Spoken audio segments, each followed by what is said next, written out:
Hello, hello. Welcome to this month's REIA Now. We'll take a moment to let everyone on board.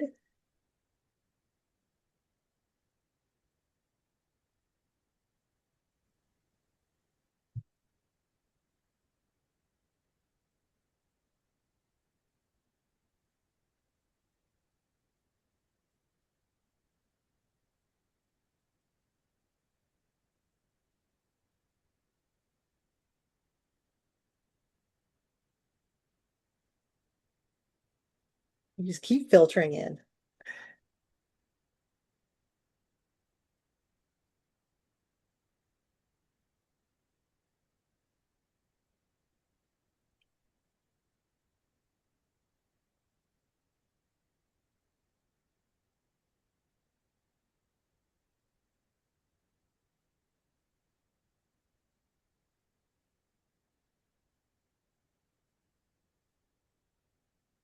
So good to see you all. It's taking just a moment to onboard today, so give us just a few moments.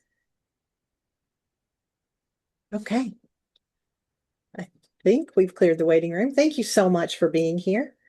Um, It's the April version of our REIA Now update. We really appreciate you being here. We know, especially if for those of you whose weather's finally beginning to break, that sunshine may be calling your name. So we are super appreciative that you have taken the time to be with us today. Today's broadcast, as always, is sponsored by the Home Depot Pro. They have special programs for investors beginning with discounts on paint at 20% off. We have rebates and other special National REIA exclusive programs.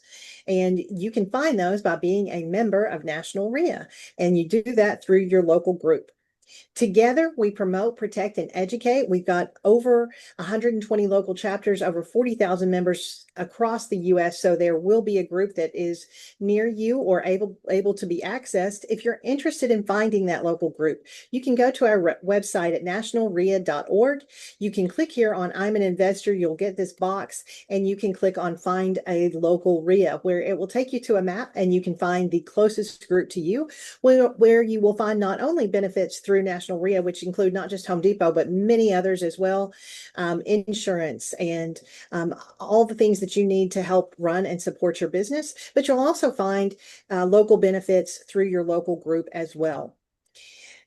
Today, we're going to be talking about some financial concepts, but they are just concepts and strategies. So as you pursue these, if you need any financial or legal advice, please make sure that you find an attorney, find a financial professional that can help you and that better understands your business to talk to with any questions. We'll be talking today we'll have legislative updates with Kevin Coughlin with the Lexington Companies, and then we'll have our special guest, Cynthia Trammell with Ignite RE Wealth. And she'll be sharing starting from scratch, how single family skills become multifamily wealth. We're super excited. We had her with us on the cruise and loved it so much we had to bring her back for all of you. So at this point, I will stop and let Kevin take it away and give us our legislative update for this month. Thanks, Rebecca. I'll keep it relatively short here because I know everybody wants to hear from Cynthia. Um, for those of you who joined us last month, we had our full call dedicated to legislative updates, specifically some things that are happening in Washington. The short update is there are no updates since our last discussion. Congress left, got wrapped up in some other issues, then left for a 2-week Easter break. They've just come back yesterday, and housing is not first and foremost on their mind right now. So they have the war, DHS funding, a number of spending bills, and any number of issues that are taking up their time and oxygen. So we continue to work to monitor not only the self finance seller finance issue and advancement of that bill, but also the negotiations that are going on between the House and the Senate on a larger housing bill, which we talked about at length in our last call. But no action has happened since then. That's not bad news for us. It just means that we have to wait a little longer. I will once again just ask if there are any fires or hot issues going on in your states or in your regions. please reach out to us and let us know so that we can dive in and help out. And I would also mention, I don't know if he's on the call today, but your colleague, Michael Delpreet, who runs a REIA in Phoenix, is running for city council this year in a very tough race against an incumbent.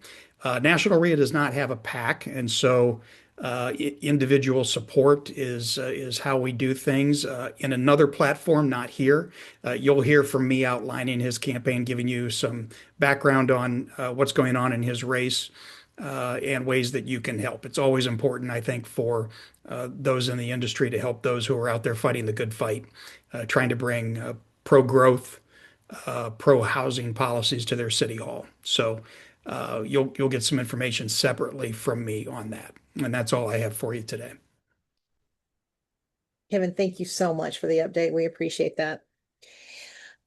Now we'll get ready to bring on Cynthia to talk to you today about maybe moving and graduating from single family into multifamily. She's a founder of Ignite RE Wealth, a real estate education and mentorship company focused on helping investors close their best first deal through small multifamily properties without syndications. Alongside her partners, she has built and managed a multimillion-dollar multifamily portfolio across multiple markets, specializing in value creation through strong operations and disciplined execution. She is the creator of Best First Deal, a step-by-step framework that combines mindset, underwriting, deal execution, and operations to help investors move from education to ownership with confidence. Cynthia is known for simplifying complex real estate concepts and teaching investors how to create real cash flow through practical, relatable strategies. Outside of real estate, Cynthia is married to an incredible husband and is a proud mom to triplet boys. She believes the best business and the best lives are built with an intention, resilience, and the courage to take the first step. Cynthia, thanks for being with us today. Thank you so much, Rebecca. It's just a pleasure and an honor to be here today. And I cannot wait to share a lot of the things that I have learned through multifamily. And I just know that the people that are on the call today, and I hope you all get in the chat box and talk to me. I would want to know what your questions are. I want to know where you are and how you can take your single family skills and actually start buying multifamily. This is a great way to level up and start building your wealth and start building that generational wealth, which is what so many people want to be involved in. So I'm going to share my screen now so everybody can see that and get everything moved around here. Wonderful. So let me know you're in the chat box. I want to know, tell me where you're from. Let me know you're out there. Tell me where you're calling in from today. I am actually in Fort Worth, Texas, but I'm actually calling you today from Fort Lauderdale, Florida. I've been down here with BPM REIA with your president, Anish Dave. We've been doing some great Kickstart workshops and wonderful. Thank you all. Y'all are all over the place. Nashville, I'm going to be there in July. Can't wait to see you then. Diana, she's right here with me. So wonderful. Thank you all so much. I'm going to run through this today. We're going to have some time for questions at the end. But today I want to challenge you with something that you may not even realize you're doing. That starting from, people think you have to start from scratch to do multifamily. But what I'm going to try to show you in the next 35, 40 minutes is that you are so much closer than you think because you already possess so many of the skills. You're just looking for a different vehicle to get there. I want to ask you all a question and put this in the chat.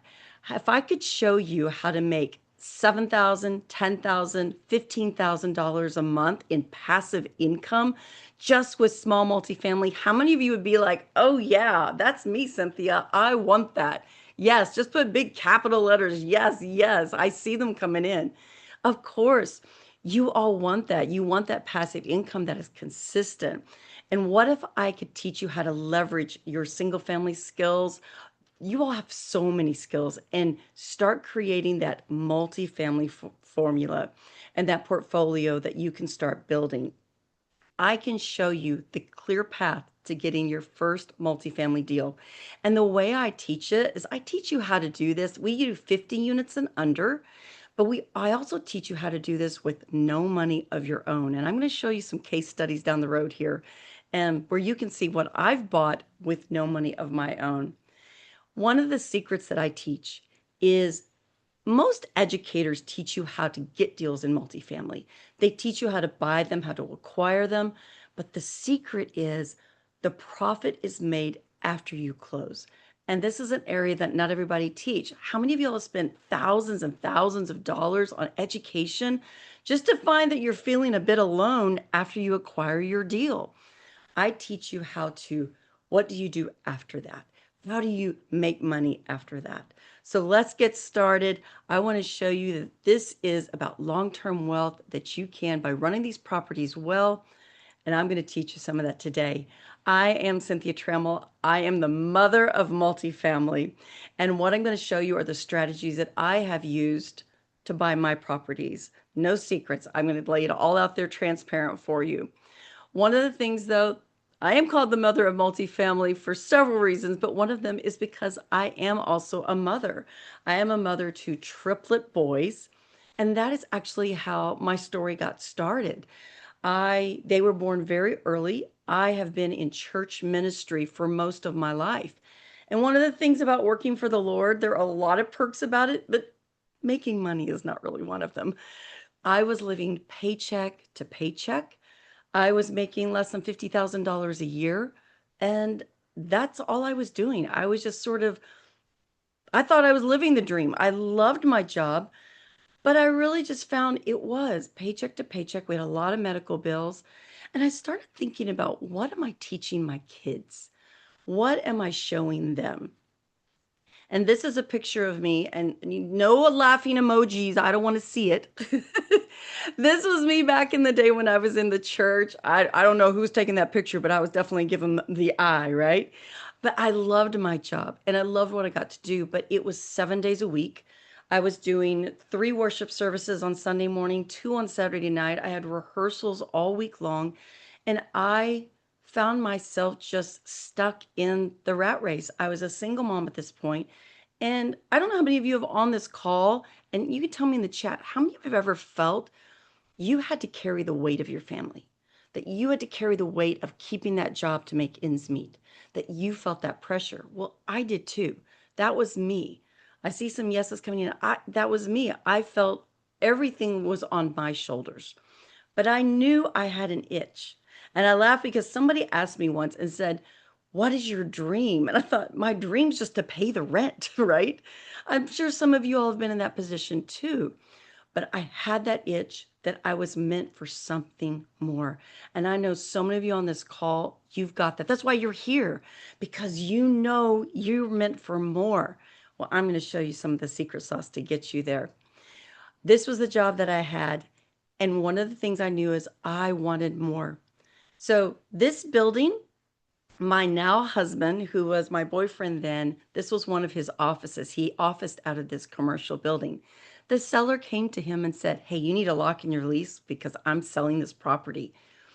I knew I had an itch. He came home and told me, and my gut said, this is it. Everybody says go into real estate because that's how you can make money, right? And my brain went, "You don't know anything about real estate. Well, what are you thinking?" And my gut said, you got to call this guy and find out. So I did. I called the seller. He took a liking to me. I used some of the people I had in my network from the church. I ended up with a meeting with the bank president. It was crazy. I knew nothing about real estate, you guys. So what would anybody go out and do? I went out and bought the book, Commercial Real Estate for Dummies. That's how it all got started. I went in, I met with this president, and in 45 days, I had keys to this building. I did it. And I got bit by the bug. And you all know what I'm talking about. If you do, put in the chat. I do, Cynthia. I know what you're talking about. You get bit by that real estate bug, and you know that it can bring you in passive income. It can bring you in the income that you're looking for. One of the things, though, I did is I quit my job at the church and I went right on in and started creating my portfolio. And I'm going to go ahead and share this with you. I hope you can read it on the screen. I'll let you all read it. But one of the things, I turned that building, I bought it for $650,000, and now it's worth over $1.2 million. I manage over $22 million in small multifamily properties. And guys, I used no money of my own. I have a portfolio that size. All I bring in is passive income to have the life that I have with no money of my own. And you can do that too. I was featured in this book, 10 Paths. I've been speaking for REIAs with BPM REIA. I've been on an Aspire tour. I got to speak for the Aspire Women's panel. I was a former coach for RE Mentor. My portfolio, my life has been amazing since I took a chance. And if I want to tell you anything today, that's what I'm going to be teaching you. Taking action is what's going to get you there. You got to take action. I want to show you my why. We all have a why on why we want to build our legacy, and this is it. These are my three boys now. They're 21. They're in Baylor University in Waco. They are my joy, my husband. They're my heart. They are my why, and they're why I strive so hard to achieve my goals. I want to get into some things. This is part of my program. As the mother of multifamily, it only seems appropriate to have the mom strategy. My strategy is based on mindset, operations, and mentorship. And a lot of educators, they teach great mindset, man. You're pumped up after you go. How many of you have been to those events, right? You're pumped up, you're excited, and then you get home and you're really not sure how to underwrite. Or it's the opposite. They teach you how to underwrite and get the deal, but getting started and taking action is often what stumps us up. You've got to change your identity. And then the mentorship side of it, I am with you. The most important part of doing multifamily, it is a team sport, you all, and you need a coach and mentor. So this is part of my program that I have. I want to talk about the power of decision because this is where we get stumped up. I've been coaching for a couple of years now, and I want to ask you, what's stopping you? I'm going to list some things. If any of these are you, I want to see it in the chat. I want you to tell me, what of these are stopping you when it comes to multifamily? I don't have the money to invest. How many of you think I can't do multifamily? Those are millions and millions and millions of dollars. I don't have that kind of money. Well, I'm going to show you a different way. But that's one thing I hear all the time. That's what's stopping people. Lack of knowledge. And that's why you find the right coach and the right mentor. Feeling overwhelmed. Yes, everybody, we live insanely busy lives. You're always going to feel busy, but you need a team and a coach that can help you balance that life out. So that's one reason that people stop. They don't act. And then the biggest one I hear all the time is, yeah, but what if I fail? Guys, that's how we learn. You're going to fail. You're going to underwrite incorrectly sometimes. You're going to overshoot the budget sometimes. But when you fail forward, that's how you're going to succeed. Ali, I love yours. All of the above. I know, right? So many people, this is what stops you. And I want to show you that you can overcome these things. You are not behind, you all. You, as single family investors, most all of you on here are doing real estate of some type. But what if the reason you haven't stepped into multifamily isn't because you don't have the skills? It's because you think it's a completely different game. And that's what I want to tell you today is it's not that much different. But most investors sit on the sidelines, not because they can't do this. It's just because you hesitate. And that reason is why over 96, yes, I said that, 96% of investors never do a deal. It's not because you don't know how. It's just because you're afraid to step forward and take action. Today's going to be about removing that gap between where you are and what you're totally capable of doing. I want to go over just 3 quick mindsets with you. Many of you know these mindsets and you think, oh, I know these. I don't need these. But I'm telling you, this is what's holding you from taking action and getting started. The first one, waiting to feel ready. I see this all the time. You want to make sure that you have everything you need in place before you even get started, right? It's not that most people aren't stuck. You're just waiting to feel ready. If I just know a little more, if I just go to one more class, if I just underwrite it one more time, and if I know everything, then I can finally act. But here's the thing, guys. No one gets in shape before going to the gym, right? You have to go. Then you can get in shape. Multifamily, getting involved is the same thing. You have to just get started. Just like when I called that seller, again, my gut said, let's go. And my brain went, you're crazy. You don't know what you're doing. But you have to overcome your brain because it wants to keep you safe. Your brain will lock you into the perfection trap. But what is at the root of perfection? Who knows? Put it in the chat box. Anybody know what the root of perfection is? What is the one thing that holds you back in perfection? Anybody? Throw it in there. What is the root of it? Yes, yes, Brad. Yes. It is fear. I see yours first. It is fear. It is the root. And when we are fearful or uncomfortable or unfamiliar with something, what do? We start self-sabotaging ourselves. How many of you ever self-sabotaged yourself? I hope, how many people on this call? I better see a whole lot of yeses, right? We self-sabotage ourselves. We make excuses, but we don't call them excuses, do we? We dress them up as logic. And we tell ourselves, oh, we just don't have the time. We're waiting for more information. We're waiting for more. We dress them up as logic when the fact remains they're still excuses that are holding us back. And all the education in the world, I can teach you everything that I do step by step. But if you don't go in and make an offer, if you don't get in there and make an offer and do the work, you'll never get a deal. It's the hesitation that perfection trap. The last one, and I think we can all, this resembles all of us at some point with something, right? The silent mindset of procrastination, right? I love this, Allie. It's like I tell my husband all the time, a valid excuse is still an excuse. And you are so right. Excuses are just still excuses. They're holding you back from your goals. And procrastination is one of the most common things that we do. And as a coach, it is the most common thing that I hear. Oh, and everybody believes their stories. Everybody believes their excuses. I'm busy. It's bad timing. The market is bad. Nothing's penciling out. I need to finish the project first. My kids are sick. My husband said he's got to do something. I mean, the excuses are far and far and far and keep going. But what those excuses do is they keep you further and further away from your goal. And that is to buy multifamily. Procrastination, it will bring you lost opportunities every time.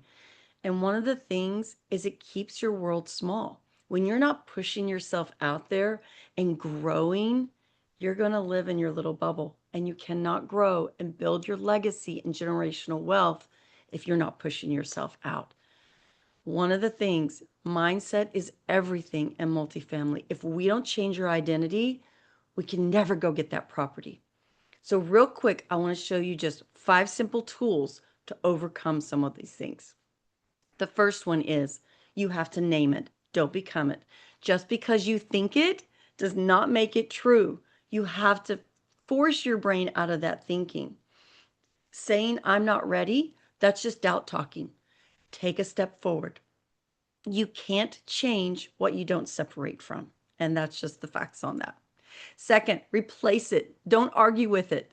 Your brain will win every argument. If the minute you say, I can't do this, your brain's going, you're right, you can't. Just stop now. So you need to start asking, how can I do this? How can I overcome this? Don't fight the thought. You've got to redirect it. Third thing, shrink the step. We look way to those outcomes. And I want you to shrink down the challenge that you're having.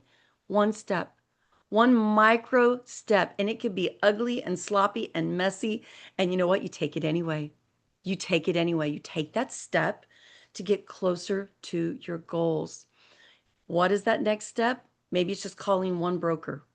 Even in what you're in now with single family, you all, I'm sure, feel this all the time. Oh man, I got a call, I got a cold call, I got to make 5 calls, 10 calls, 20 calls today. It's the same thing, but small steps will silence the big doubt. Prove it. You got to break the pattern. Your brain will keep repeating doubt to you because you're giving it the same evidence, right? The minute you say, I can't do it, you're repeating the same evidence. So do something small and prove it wrong. And then your brain, you're shaking it up a bit. And the last thing, and I want to tell you all this is so important, change who you're around. if you want to be successful, be around successful people. And I love my family. I love my friends, but they really don't have a lot of concept of what I do. And and I love realtors, but I tell you, when I tell them what I'm doing, oh, I buy apartments and all that, they go, oh, cool. So you're like a realtor, and I'm like, not really, no, but they don't understand. And a lot of people, it's hard to grasp. So you want to make sure you're surrounding people, putting people around you that are your biggest cheerleaders. That when you say, you know what, I'm going to underwrite, they're saying, yes, you are. You're going to go get that property. Put yourself around people that are already doing it so you can follow them. Don't reinvent the wheel. Go chase somebody who's doing it already. And these are just 5 simple tools that are going to help you with these mindset traps that are getting in your way. Stop starting from scratch, everybody. You're not starting over with multifamily. You're just upgrading. It's just a different way of thinking. Multifamily is not a new career for you, especially with all the skills that you all know. It's just a new vehicle for the skills that you already have. So let's talk about operations and the mom strategy. I want to talk to you about how small properties in multifamily do create that wealth. Why I believe multifamily is many times often stronger with wealth than single family. One of the first things is it's just more, you're not relying on one tenant, you are collecting from many units. And then your vacancy protection. Okay, single family people, if you have a person move out of one of your homes, how much money are you making off that property? How much rent are you getting? You can put it in the chat box. Let me know you're here. How much money are you getting? But if you have a 20 unit and you have 1 vacancy or 2 vacancies, you still have enough people bringing in cash flow to keep you profitable. The third, it's faster scale. Once you buy a small multifamily property, it's easier to grow wealth faster in top of that, right? Owning a 10-unit building is often more efficient than managing 10 separate houses, and you can start scaling things faster. Easier management. Instead of chasing around 10 units, 10 houses in one city, you have 10 under one roof. You have 1 property manager. You have 1 yard to mow. You have 1 roof. And all this makes a difference when all those expenses add up. So it's easier management. Better financing. Ooh, lender. And we all know how hard it is to lend money these days, right? But lenders love small multifamily. And you have more options. You can still do federal loans. You can do a Fannie or a Freddie, but you can also do local banks, credit unions. And they love lending money to multifamily because they know there's a little less risk and that you're going to be making that money back. Higher valuations. Single family, right? Everything is valuated by what? Comps. But in multifamily, it's all done by income. It's your NOI. And so you can get higher valuations in small multifamily than many times in single family. And then tax advantages, depreciation, cost segregation, mortgage interest deductions. And one of our favorites is the 1031 exchange. All of these tax advantages, because it's going through your LLC, are ways to really bring in the wealth. Single family teaches you how to find these deals, right? But multifamily teaches you how to build the systems. And that's going to be your biggest difference. But most importantly, and my favorite, is that multifamily isn't just real estate. It is a business that pays you whether you show up or not. I always laugh because I play a lot of tennis. I play tennis like 5 days a week, sometimes 6. And I know the ladies that I play with are always like, Cynthia, like, you don't have a job, right? Because you never work. And I'm like, girls, I am working all the time because my properties are working for me. I don't have to be in the office. My properties are always working for me. Let's talk about the 70% advantage. This is what you have. One of the biggest responses I hear is like, I don't know anything about multifamily. It's going to cost too much money. But this is why I tell you, you are closer than you think. You're not starting from ground zero here. You're starting from a 70% complete. And the reason that 96% of people never do a deal, it's not because they don't have those skills, it's because they don't recognize the skills that you already have. And I can guarantee you, everybody on this call, you already have these skills. So you don't need to become somebody new to start getting into multifamily. You just need to apply your current skills at a different level. Let's talk about the 5 skills that you need and that you already have. The first one, communicate clearly. You're already doing this. You are already out looking for sellers. You're already out there knowing how to mitigate risk. You're already talking to property managers. You know how to communicate clearly. And this is one, I tell you all, this is the number one key to why properties will succeed or fail. You have to know how to communicate clearly and honestly and transparently. Almost too much information. You want to communicate all the time with your teams. Second, budgeting. I know many of you are on your cameras, but how many of you are budgeting a home even in your personal life?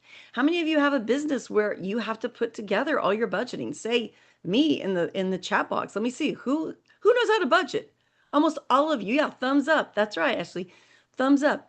Most of you all already know me, Ashley. Yeah, these are things you already know. So when you get into multifamily and underwriting, it's just numbers. It's just budgeting. That's what we call it. And then project management. Ooh, how many of you have already budgeted a rehab? How many know how to do that? How many of you maintain all the crazy in your schedule and your homes with kids and having to get to place? That's project management, you all. You already have those skills. You already know how to do it. It's just refocusing it and putting it into multifamily. Oh, problem solving. Anybody out there ever had to solve a problem in single family housing, in a fix and flip or disposition? Anybody? No problems, right? Ever? No, of course not. You all know how to solve these problems. You're already there. Because problem solving is one of the ways that you are going to make wealth through your multifamily. When you know how to problem solve, that's when your true wealth is going to come. And then tenant experience, which I guarantee you almost everyone on this call has had some form of tenant experience.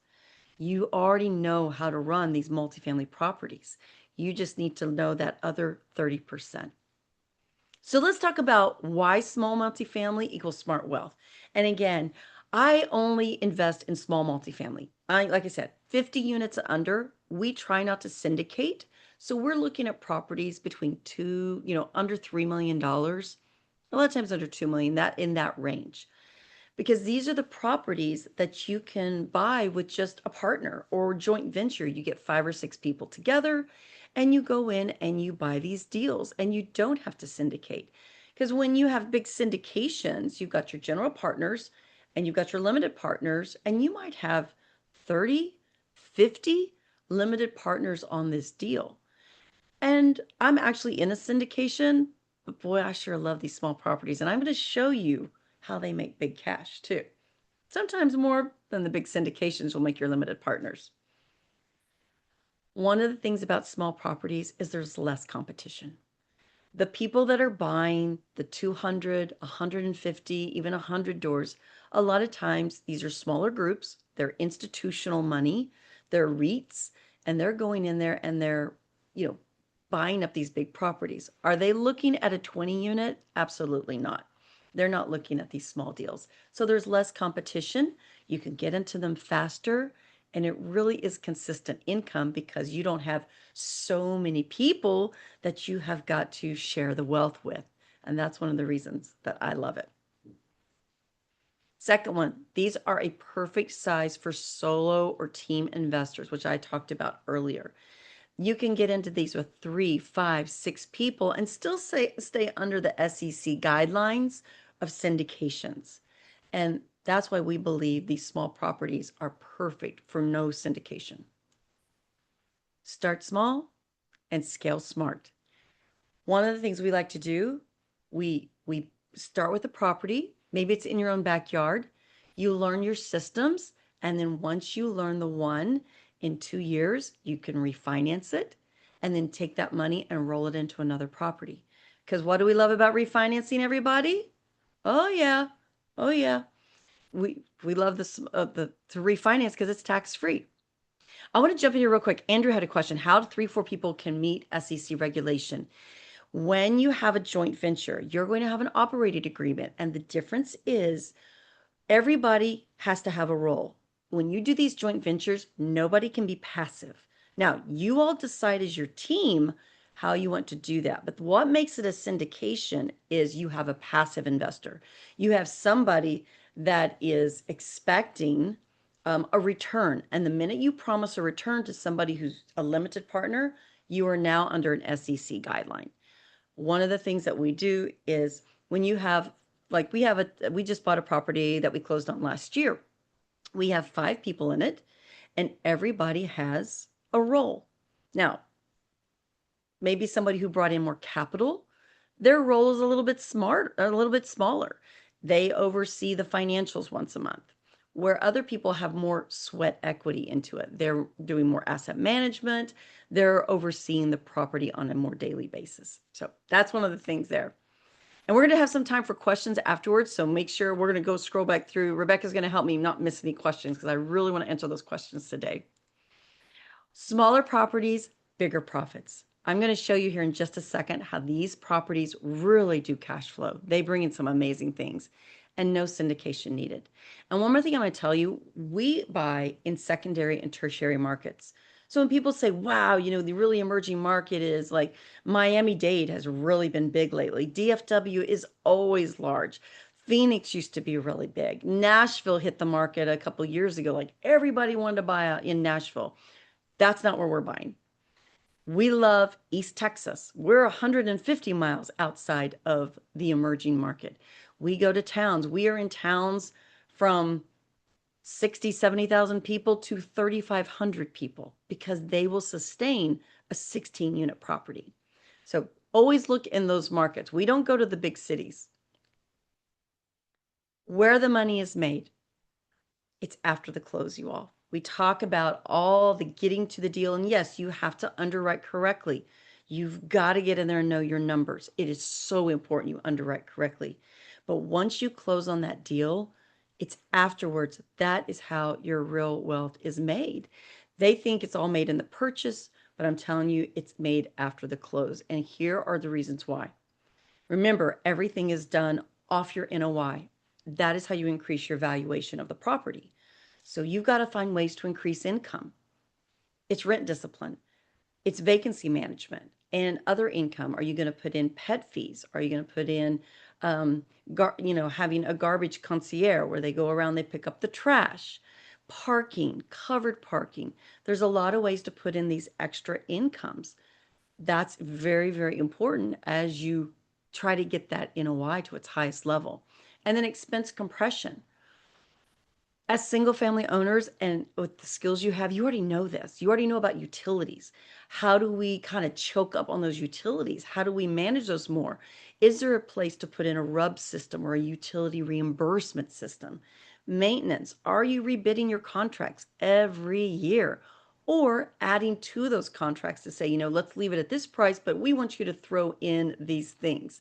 And the most important thing is making sure you have the right property management company, because that is who is going to control and put your business plan into place. And you got to make sure you're managing them well. And then operational oversight. What I'm talking about, the property management company. You need to have weekly visibility with them. You need to have scorecards and quarterly corrections. Meet with your property management. What's going well? What needs to be fixed? Where can we build more community with our tenants? At the end of the day, you're not just in partnership with your team, you're in partnership with your tenants. If your tenants aren't happy, they're going to let you know, and your deal is going to go south. So you've got to make sure your tenants are happy, and what do they like? What do tenants like? You've got to build your community there. Multifamily, small multifamily cash flow isn't magic, you guys. It's managed with the skills that you already have. So let me show you what this really looks like. This was our first property that we ever bought. I had this under contract. I was a newbie. I had just gotten started. I had no money, just left the church. It was sink or swim, do or die time. And I needed to raise for this property like $250,000. You might as well tell me I had to raise $2 million because I didn't have any money. And I didn't believe that really anybody else had money. So it was a whole mindset change. It was an identity change for me. So this property, we bought it for $560,000. Now, this was probably 8 years ago. The market was a little different, but this is in a small little town of 30,000 people. We raised $250,000. 120 of that 250 was for CapEx. Because when I tell you, when we showed up to this building, one building was yellow, one was pink, or could have been red and had now just faded to pink. I'm not sure. One was blue and one was green. I mean, it was a scary place. So we knew we were going to have some CapEx to put in. So we wanted to make sure we raised the CapEx up at the front. How much money did I put down? 0. At purchase, rents average less than $500 a month. The owner felt bad about raising rents. Guys, don't feel bad about raising rents. That is the business. That if you don't raise your rents, you're keeping money out of your mouth and your family's mouth. Now our average rents are $980. I'll let y'all do the math on that. 70% of the units we renovated, we refinanced at 20 months and pulled out $170,000. And yes, that is tax-free. It does not get taxed. Some of it we rolled back in as CapEx. The rest of it, we divided among the investors. Our average annual cash on cash runs between 15 and 18%. The distributable cash that we have almost every month, we run between around $6,600. Now, this is just my partner and I. So we make around $6,600 a month, every month off this property. Some months it used to be a little more before property taxes and insurance rates all doubled and tripled. But the average is what is there. And if we sold it today at like a 7 cap, it'd come in about 1.31 million. That's not a bad property, right? So having that consistent income coming in, plus the big win on the back end, these small properties cash flow. This was another property we had. We seem to like the 16 doors. These were a bunch of duplexes. Now, this was an A asset. That other one was a 1975, so it was more of a C in a B area. This was an A asset. It was a 2-year build when we bought it. We purchased it for $950.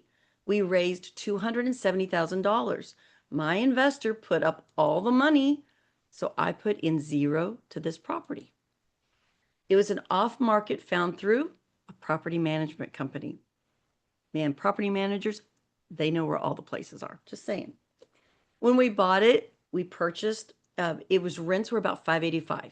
We increased them to $676. Not a whole lot, not a ton, but it was enough to increase the evaluation, especially on a new build. This was in a town, guys, of like 2,000 people, but it could handle it because at the end of the street was a large casino, and about 5 miles away was Fort Smith, Arkansas. So we knew it was viable. Now, would I ever buy a 100-unit apartment complex in this city? Absolutely never, no way, not. But for a 16-door, the market could handle a 16-door. So we sold that property in 2 years for $1.425 million. The best part of it, I had equity in it. Even though I didn't put any money into it, I had equity into it because I was the sweat equity. I oversaw the managers. I managed the managers. So when I rolled it into a 1031 new property, what did I have in the new property? Not just my sweat equity management, my sweat equity. I also had the new equity from this one. So it's infinite returns. So this is just a little here. So what do you already have? What skills do you already have? Because multifamily is not for experts, guys. It's for the action takers.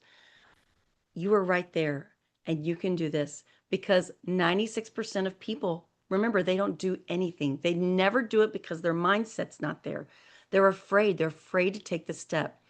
But if you take the action step to get started, by doing this, you become then part of the elite 4%. And that's where I want you to be. Now, let's talk. Questions. Rebecca, you may have to help me sort through some questions here. Yes, ma'am. First question is, How do 3 to 4 people can meet the SEC regulation?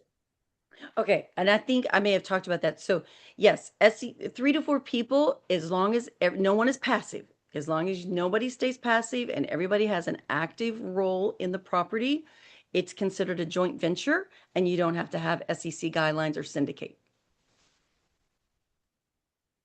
And then a question about, you mentioned the refinance is tax-free. Can you explain that just a little more, please? Yes. So when you take money out of a property like that, because it is part of that equity that has come out of there, when you take it out, it is not taxed on. It is part of that LLC that comes out of that, and you can roll it back into CapEx into your property, or as investors, you can split it and divide it and take those monies. And then you just let your accountant know that you took money out on a refi, and then you don't pay taxes on it. We love tax-free advantages. Tax-free is the best. Tax-free is our friend. Okay. Can you Go explain potty. Go potty. Go potty.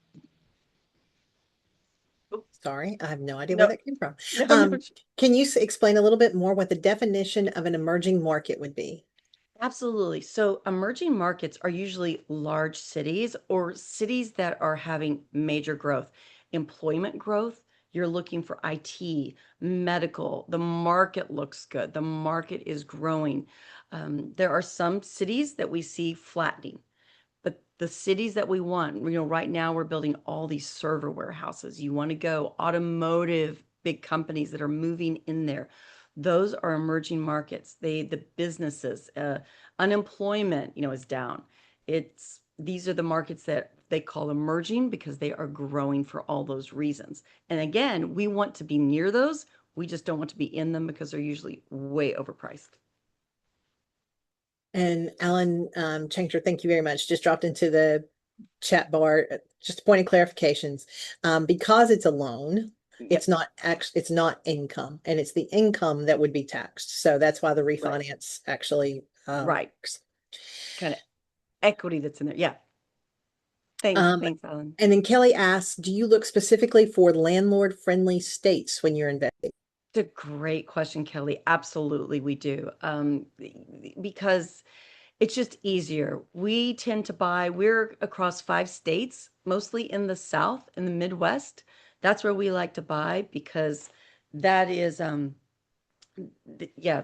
Oh, sorry, another question came in there.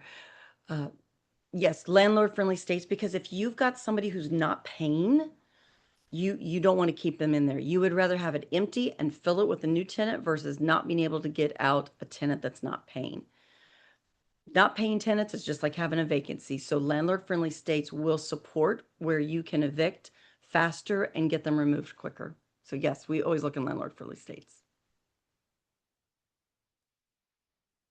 Any other questions? I think I have covered all the ones that were actually dropped in the chat bar.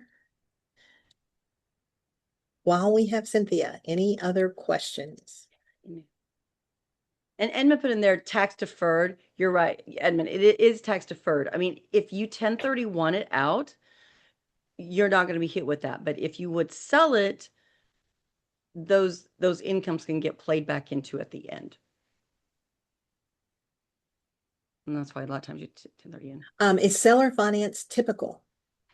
Not with multifamily. Now, funny you say that. We are actually in a 20 unit that is a seller financed multifamily.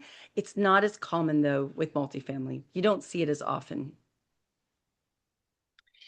And then can you explain the difference between a syndication and a TIC, please?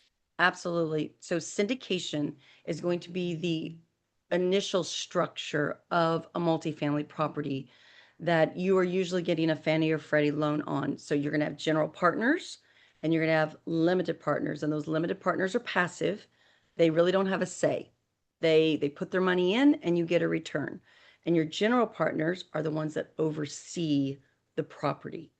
So a TIC is a tenant in common. And a tenant in common oftentimes can come bring, maybe they're rolling over a 1031, but it's like having an LLC within a syndication. For example, one of the things we did, we just refinanced one of our properties. We had one LLC that covered the entire property.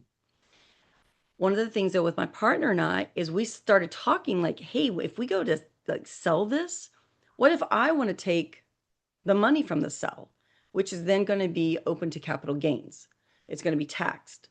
And he wants to 1031 it. Well, as one LLC with, two partners under one LLC, you can't do that. So what we did is we refinanced it as two TICs, two tenant in commons. So now I have my LLC, the Cynthia Trammell LLC, and he has his LLC, and now those two LLCs purchased that property together. So we are tenant in commons, which means we can separate out whenever we want. I hope that explained it. It's a little complicated, but TICs are a little different than a syndication. A syndication is the structure of a property. How did you find your partners or investors in money people?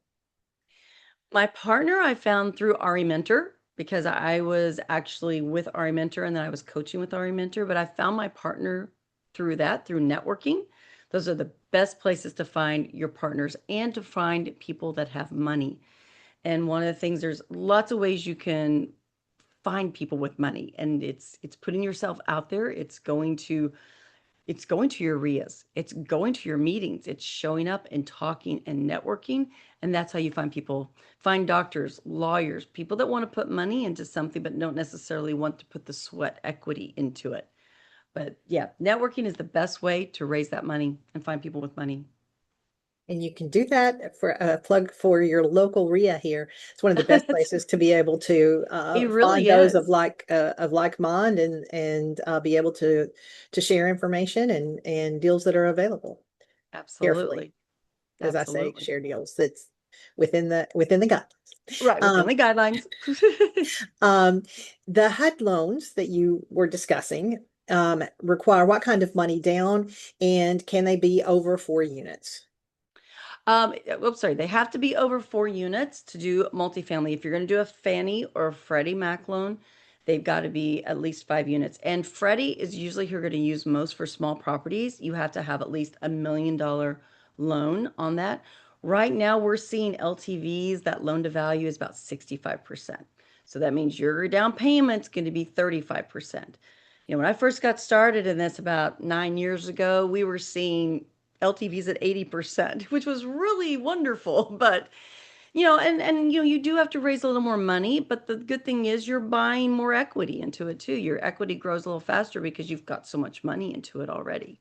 So that's what we're looking at, about 65% loan to value. And I did put in my information. I think somebody had asked for it.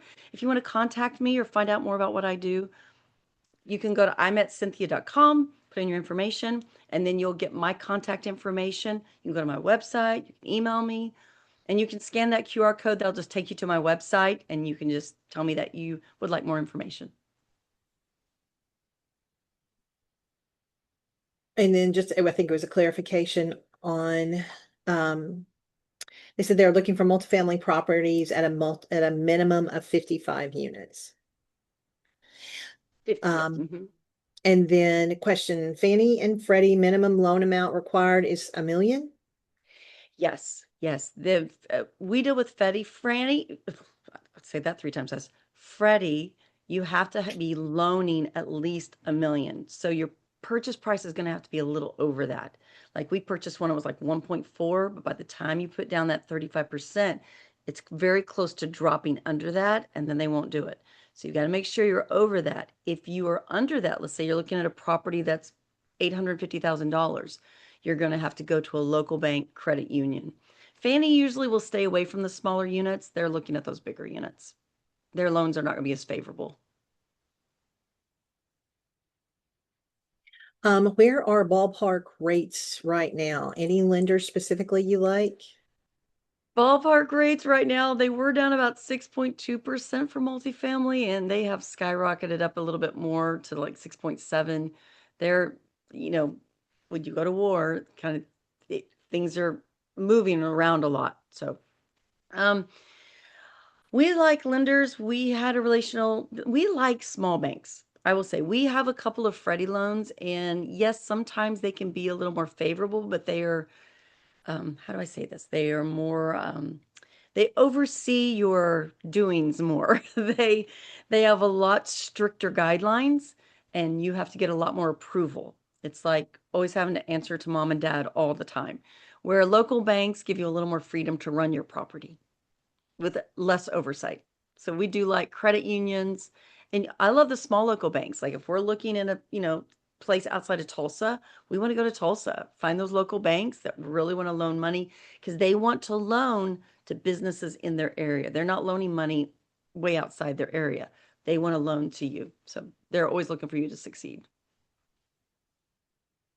Last chance. Any other questions? We got Anybody? quite literally 3 minutes.